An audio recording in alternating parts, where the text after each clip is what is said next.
Imagine looking up and seeing a dragon soaring through the sky. Now, travel back over 200 million years ago, where this wasn't just a fantasy, it was reality.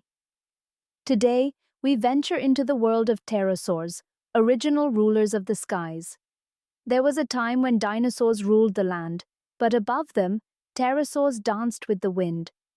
These weren't just reptiles, they were airborne titans, with wingspans that could rival planes. Pterosaurs first appeared in the skies around 250 million years ago, during the late Triassic period, and existed up till the late Cretaceous extinction event that occurred about 66 million years ago. Ruling the skies for 150 million years, with over 150 species discovered, they were a very successful group. Though pterosaurs were lightweight and had a very efficient breathing system like birds, they had a very unique flying mechanism, having a massive wing made from a thin, flexible membrane. And the secret behind it? An incredibly long fourth finger. This single finger stretched out, supporting the entire wing, which extended all the way down to their legs. But this wasn't just a simple flap of skin, it was a high-tech flight system. The wing membrane had layers, one with blood vessels, one with tough fibers for support, and even muscles that allowed pterosaurs to adjust their wings mid-flight. This meant they could change their wing shape and tension, giving them incredible control as they soared through the skies. Pterosaurs had a unique way of taking off, very different from birds.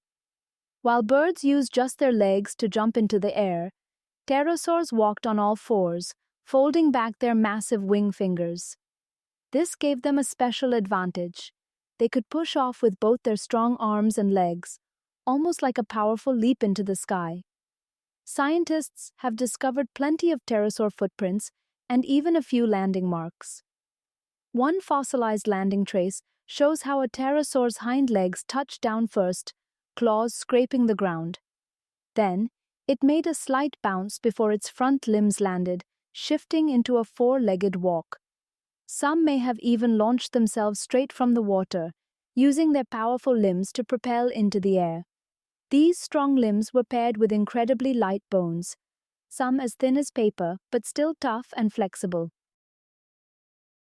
Take Pteranodon, for example, a pterosaur with a massive 6-meter wingspan that lived in North America during the late Cretaceous. Its bones were completely hollow, only about a millimeter thick. Despite its size, it likely weighed only a little heavier than the largest flying birds today. But lightweight bones weren't the only secret to their flight. Pterosaurs also had special lungs, much like birds. They had air sacs that kept oxygen flowing constantly, giving them the energy to stay airborne for long periods. Early pterosaurs of the Triassic, like the Eudiamorphodon and Preondactylus from Italy, were different from those that appeared by the Cretaceous period. Triassic pterosaurs are also known as basal pterosaurs. They were small, with an average wingspan of 1 meter, had long tails, and sported teeth for catching prey. By the Cretaceous period, their bodies had transformed. They lost their teeth and their tails became shorter. Their heads grew disproportionately large and their necks stretched out, making up nearly 3/4 of their entire body length. These were the pterodactyloids and were more advanced versions of their earlier relatives. They were significantly larger than their ancestors and included the largest animal to ever take to the skies, Quetzalcoatlus, named after the Aztec feathered serpent god. It existed during the late Cretaceous of North America. Estimates place its wingspan at 10 to 11 meters, or 33 to 36 feet, making them the largest beings to ever fly. Imagine a giraffe taking flight. This was the reality of Quetzalcoatlus. They also had a skull crest, but scientists are still unsure about its exact shape and size. Talking about crests, their purpose was a mystery for a long time. But a special discovery in China gave scientists a clue. It turns out that in some pterosaur species, only males had large crests, while females had much smaller ones or none at all. This suggests that crests were likely used for display, probably to attract mates, like a peacock's feathers. Pterosaurs ruled the skies for over 150 million years, adapting to all kinds of environments.